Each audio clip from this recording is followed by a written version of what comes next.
అందరికీ నమస్కారం అండి. తెలుగు స్టోరీ బుక్ ఛానల్కి స్వాగతం. ఈరోజు నేను మీకు వినిపించబోతున్న కథ ఎం వెంకటేశ్వరరావు గారు రచించిన ఎవరు మారాలి. కథను చివరి వరకు వినండి. నచ్చితే లైక్ చేయండి.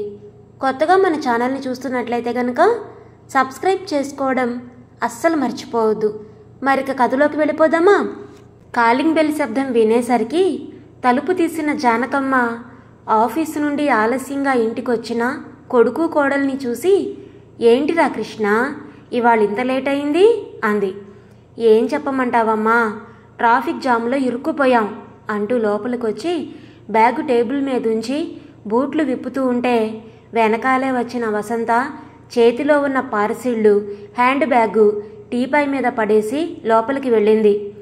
తల్లి తెచ్చిచ్చిన చల్లని మంచినీళ్లు తాగుతూ టీవీ చూస్తున్న తండ్రి పక్కకొచ్చి నిల్చుని, పగలంతా బోరు కొట్టిందా నాన్న అన్నాడు.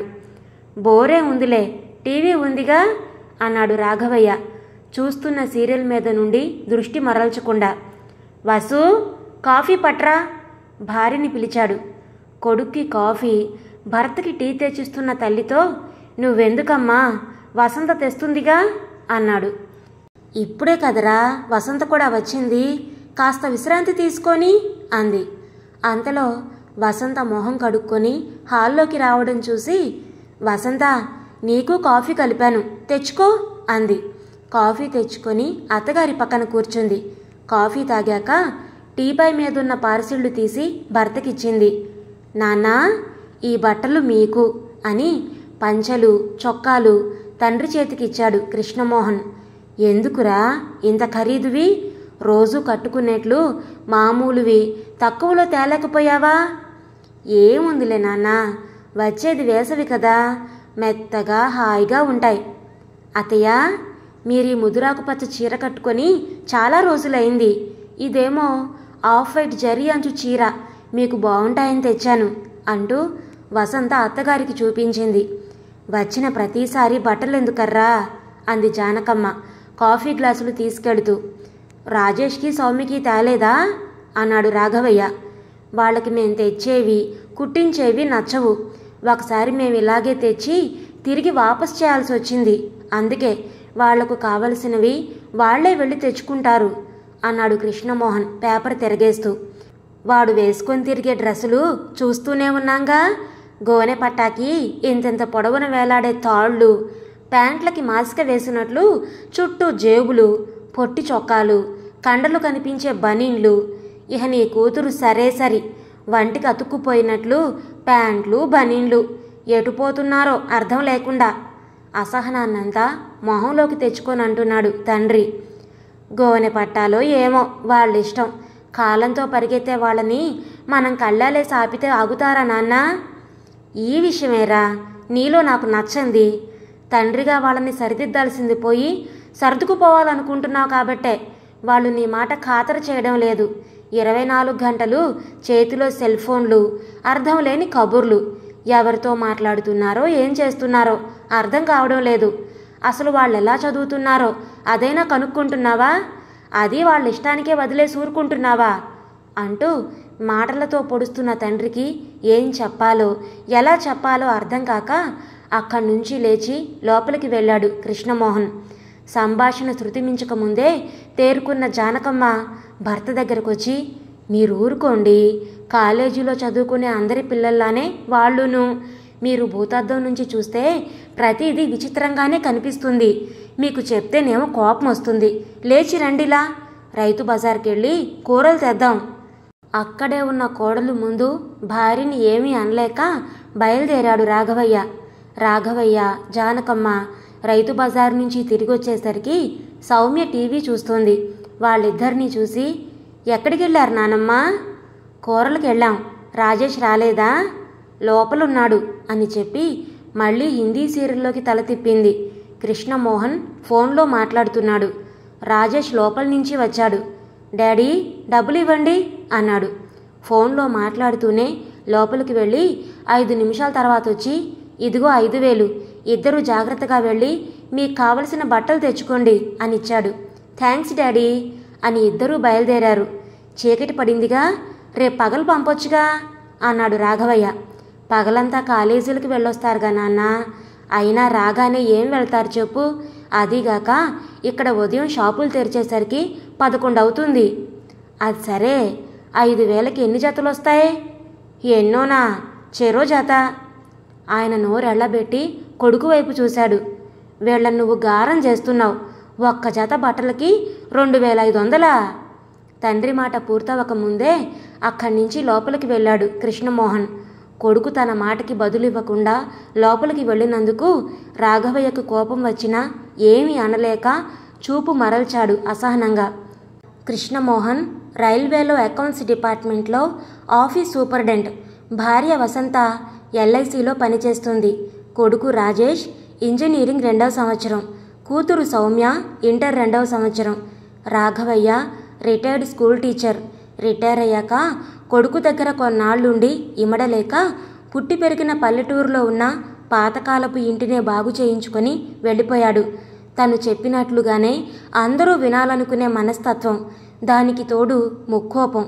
కట్టుకున్నందుకు జానకమ్మ, కొడుకై పుట్టినందుకు కృష్ణమోహన్ ఆయన అర్థం చేసుకున్నా ఎదుటి వాళ్లతో తనకి నచ్చని విషయాలు కనిపిస్తే చాలు మొహమాటం లేకుండా బాధపడేటట్లు మాట్లాడడం రాఘవయ్యకు అలవాటు. భార్య ఎంత మొత్తుకున్నా వ్యర్థమే. కాలం పోకడా బొత్తిగా అన్వయించుకోలేని నైజం. పండుగలు పబ్బాలు తల్లిదండ్రులతో కలిసి చేసుకోవాలనుకునే కృష్ణమోహన్ ఒక్కోసారి కుటుంబంతో తల్లిదండ్రుల దగ్గరకు వెళ్ళి గడిపినా మరోసారి వాళ్ళను తన దగ్గరికి రప్పించుకున్న ప్రతిసారి పిల్లల కదలికల్ని, వాళ్ళ బట్టల గురించి, వాళ్ళ మాటల గురించి ఏదో ఒకటి అనడం, వాళ్ళేదైనా తిరిగి అనగానే రభస చేయడం మామూలైపోయింది. మర్నాడు కాలేజీ నుండి మధ్యాహ్నమే ఇంటికొచ్చాడు రాజేష్. హాల్లో టీపాయ్ మీద కాళ్ళు జాపుకొని క్రికెట్ మ్యాచ్ చూస్తూ ఉంటే గదిలో నుండి బయటకొచ్చాడు రాఘవయ్య. ఏమిట్రా కూర్చోవడం, సరిగ్గా కూర్చోలేవు అని టీవీ ఛానల్ మార్చి భక్తి ఛానల్ పెట్టాడు. విసుగ్గా ఆయన వైపు చూసి సరిగ్గా కూర్చొని, తాతయ్య, India Australia final match, please నువ్వు తర్వాత చూద్దు గాని అన్నాడు రిమోట్ రాఘవయ్య చేతిలో నుంచి తీసుకుంటూ. ఏమనుకున్నాడో ఏమో, మౌనంగా వెళ్ళబోతున్న వాడల్లా వెనక్కి తిరిగి వచ్చాడు. రాత్రి బట్టలు తెచ్చుకున్నారట్రా మీరిద్దరూ అన్నాడు. ఆ టేబుల్ మీద ఉన్నాయి చూడు అని గోళ్లు కొరుకుతూ మ్యాచ్ చూస్తున్నాడు రాజేష్. రాఘవయ్య బట్టల్ని కవర్లో నుంచి తీసి మోకాళ్ల మీద ఫేడైన ప్యాంటు, షర్టు మీద ప్రింట్ అయి ఉన్న పెద్ద పెద్ద అక్షరాల్ని యగాదిగా చూశాడు. ఏమిట్రా ఈ బట్టలు, వెలిసిపోయి అడుక్కుతునే వాళ్ళేసుకున్నట్లు, పైగా వీటికి 2,200 తగలేశావా అన్నాడు పెద్దగా. మ్యాచ్లో నిమగ్నమైన రాజేష్ ఆయన మాటలు వినిపించుకోకపోయేసరికి టక్కున టీవీ స్విచ్ ఆఫ్ చేశాడు రాఘవయ్య. అంతే, రాజేష్ కోపంగా లేచి నుంచొని, ఏంటి తాతయ్య నీ గోలా అని మళ్ళీ టీవీ పెట్టుకొని చూస్తున్నాడు. రాఘవయ్యకి బీపీ పెరిగి, అడుగుతుంది నిన్నేరా, ఇవి అసలు బట్టలేనా? 4 రోజుల పాటు మన్నికగా ఉండే బట్టలు తెచ్చుకోక ఈ తోళ్లు తెచ్చుకున్నావా అని వ్యంగ్యంగా అన్నాడు. రెచ్చిపోయిన రాజేష్, అసలు మా విషయాల్లో ఎందుకు కల్పించుకుంటావు ప్రతిసారి? నువ్వు వచ్చిన ప్రతిసారి ఏదో ఒకటి అంటూనే ఉంటావు. నీకిష్టం ఉంటే చూడు, లేకపోతే కళ్ళు మూసుకో అన్నాడు విసురుగా.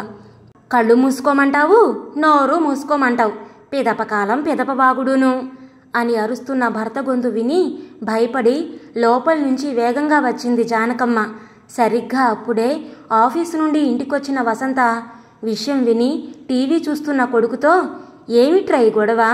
నీకెన్నిసార్లు చెప్పాను ఆయనకి ఎదురు చెప్పొద్దని, బుద్ధి లేకపోతే సరి అంది విసుగ్గా. కోడలు మాటలు విని ఇంకా రెచ్చిపోయాడు రాఘవయ్య. ఆహా, కొడుకేం బుద్ధులు నేర్పుతున్నావమ్మా, వాడికెందుకు బుద్ధి లేకుండా పోవడం? నాకు బుద్ధి తక్కువే వచ్చాను. పిల్లలకి మంచి చెడు నేర్పాల్సిన మీరే వాళ్ళు వేసే వ్యధ వేషాలకి వంత పాడుతూ ఉంటే వాడు తారతమ్యాలు లేకుండా మాట్లాడే పెద్ద మాటలు వింటూ పడుండాల్సిన కర్మ నాకు లేదు. మేమిద్దరం సాయంత్రం వెళ్ళిపోతాం. ఎక్కడి వాళ్ళు అక్కడుంటేనే మంచిది. ఇప్పుడేం జరిగిందని మీరు వెళ్ళిపోతానంటున్నారు మావయ్య? అందరు పిల్లలతో పాటు వీళ్ళును. దానికి మీరెందుకింత రార్థాంతం చేస్తున్నారో అర్థం కావడం లేదు అని అక్కడి నుంచి వేగంగా వెళ్ళిపోయింది వసంత. ఇంటికొచ్చిన కృష్ణమోహన్ తల్లి ద్వారా జరిగింది విని చిన్నపిల్లాల్లా అలిగి వెళ్ళిపోతానంటూ పెట్టె సర్దుకుంటున్న తండ్రి దగ్గరకు వెళ్ళాడు. ఎందుకు నాన్నా, అనవసరపు రభస, ఏదో చిన్న వయసు, తెలిసి తెలియకేదో అన్నాడని వెళ్ళిపోతాను అనడం బాగుందా? రేపు పండగ నాన్న అన్నాడు. నాకు రభసలు రార్థాంతాలు బోధపడవు. ఇంటి యజమానివి, నీకే పట్టనప్పుడు నేనెందుకు పట్టుకోవడం? బొడ్డూడని వాళ్ల చేత అవాకులు చవాకులు పడ్డం నా వల్ల కాదు. మేం వెళ్ళిపోతున్నాం. ఈ మొక్క నీకు చెప్పిపోదామనే ఎప్పటిదాకా ఉన్నాం అని పెట్టి తీసుకుని బయలుదేరబోతున్న భర్తకి ఎదురు చెప్పలేని జానకమ్మ కొడుకు మోహన్ చూసి కన్నీళ్లొత్తుకుంది. కృష్ణమోహన్ వేగంగా లోపలికి వెళ్ళి రాజేష్ని లాక్కొచ్చి సారీ చెప్పించి తను వసంత బ్రతిమాలగా తప్పదన్నట్లు లోపలికొచ్చాడు రాఘవయ్య. ఆ రోజు రాత్రి రాజేష్ మా నాన్నతో దురుసుగా మాట్లాడుండాల్సింది కాదేమో అన్నాడు భార్యతో కృష్ణమోహన్. 60 ఏళ్లు దాటిన ముసలాయనకే అంత పంతం పట్టుదల ఉంటే 20 ఏళ్లవాడు వీడికెందుకు ఉండదండి? వీడు ఆయన మనవడేగా. మనం పిల్లలకి ఎక్కువ ఫ్రీడమ్ ఇచ్చి గారాబం చేస్తున్నామేమో వసంత. అలా ఎందుకు అనుకుంటారు? కాలంతో పాటు మన పిల్లలు. అసలు ఆయనకి ఎందుకు అర్థం కాదో. మధ్యలో అటు 60 ఏళ్లు దాటిన వాళ్ళకి, ఇటు 20 ఏళ్లు దాటని వాళ్ళకి సమాధానం చెప్పలేక మనం ఎలా నలిగిపోతున్నామో చూడండి. పైతరపు వాళ్ళు మనల్ని గురించి ఆలోచించరు. ఇవాటి జనరేషన్ పిల్లలకి తల్లిదండ్రుల గురించి ఆలోచించే అవసరమే లేదు. పండక్కి బట్టలు తెస్తే వయసుడిగిన తల్లిదండ్రులు కానీ, వయసుకొస్తున్న కన్నబిడ్డలు కానీ మీరెందుకు తెచ్చుకోలేదని ఒక్క మాట అడిగారా? ఆ తరం వాళ్ళకి సమయానికి వాళ్ళ పనులు వాళ్ళకి జరిగిపోతే చాలు. ఈ తరం వాళ్ళకి వాళ్ళ అవసరాలు గమనించి వాళ్ళని అనుసరించిపోయే అమ్మా నాన్నలుంటే చాలు. అవసరాలకి అన్నీ అమరుతూ ఉంటే వీళ్ళకి మిగతా వాళ్ళ సంగతి అనవసరం. ఎవరి కోసం చేస్తారులే, కానీ పెంచి పెద్దవాళ్ళని చెయ్యలా అనుకుంటూ వయసుడిగిన పిల్లలపై దాష్టికం ప్రదర్శించే మన తల్లిదండ్రులు మీరెప్పుడో కష్టపడ్డారని మమ్మల్ని కష్టపడమంటారా అని ప్రశ్నించే పిల్లలు మనల్ని ఫుట్బాల్లో ఆడుకుంటున్నారు. ఎప్పటికప్పుడు మనమే ఆ తరం వయసుకు ఎదిగి వాళ్ళని సంతృప్తి పరుస్తూ ఇటు మన పిల్లల వయసుకు దిగి సర్దుకుపోతూ జనరేషన్ గ్యాప్ అని సమర్థించుకుంటున్నాం. అసలు మనం వీళ్ళని పట్టించుకోకపోతే ఒక్కసారి ఆలోచించండి. మనల్ని కన్నవాళ్ళని అనుసరించనూ లేము, మనం కన్నవాళ్ళని ఆదేశించనూ లేము. కాబట్టి దీని గురించి అనవసరంగా ఎక్కువగా ఆలోచించకండి. నా మాట విని హాయిగా నిద్రపోండి. సమస్యలన్నీ వాటంతటా అవే సర్దుకుంటాయి అంది. మర్నాడు ఉగాది పండుగ. పగలంతా బలవంతంగా గడిపి ఆ రోజు సాయంత్రమే ప్రయాణమయ్యాడు రాఘవయ్య. కొడుకు కోడలు వాళ్ళని ఉండమని బ్రతిమాలనూ లేదు, బలవంతం చెయ్యనూ లేదు. రాఘవయ్యను జానకమ్మని రైలెక్కించి, నాన్న మీకు నేను చెప్పేటంత వాణ్ణి కాదు, సర్దుకుపోవడం గురించి మీకు నేను చెప్పనక్కర్లేదు, ఆలోచించండి అన్నాడు. ఓ వారం తర్వాత కాలేజీ నుంచి ఇంటికొచ్చిన రాజేష్ పుస్తకాలు విసిరిపారేస్తూ ఉంటే, ఏమిట్రా ఏమైనా జరిగిందా అడిగాడు పేపర్ చూస్తున్న కృష్ణమోహన్. కాలేజీలో డ్రెస్ కోడ్ పెడుతున్నారు డాడీ. వచ్చే వారం నుండి జీన్సు షర్టులు వేసుకురాకూడదట, చాలా స్ట్రిక్ట్గా ఉంటారట అన్నాడు. ఫ్యాషన్లు వెర్రి తల్లేస్తే ఆడామగా గుర్తించలేకుండా పోతూ ఉంటే వాళ్ళు మాత్రం ఏం చేస్తారా? పోన్లే, కనీసం మీ కాలేజీ వాళ్ళైనా ఎన్నాళ్ళకి కళ్ళు తెరిచారు అన్నాడు కృష్ణమోహన్. కాసేపటికి కిచెన్లో వంట చేస్తున్న వసంత దగ్గరకు వేగంగా వచ్చింది సౌమ్య. కళ్ళన్నీ ఎర్రబడ్డాయి. పుస్తకాలు పక్కన పెట్టి తల్లిని పట్టుకొని ఏడ్చింది. ఏమిటే, ఏమైంది అంది కంగారుగా వసంత. ముక్కు ఎగబీలుస్తూ, బస్సులో వస్తుంటే ఎవడో వెనక నుంచి అని నడుం చూపించింది. లేత చర్మం ఎర్రగా కందిపోయి వాత తేలింది. ఏమైందే? వెనక నుంచున్నతను బస్ దిగి వెళుతూ నా నడుం మీద చెయ్యేసి బలంగా మెలితిప్పాడు అంది ఏడుస్తూ. మరిలాంటి నడుములు కనిపించే టాప్స్, జీన్స్ ప్యాంట్లు వేసుకుంటే ఇలాంటివే జరుగుతాయి, ఇంకా ఎక్కువగా జరుగుతాయి. మీ అంతటా మీరే తెలుసుకుంటారని మేం మాట్లాడడం లేదు. బాగుంటాయి కదా అని లక్షణంగా చుడీదారులు కుట్టిస్తే మూలన పడేశావు.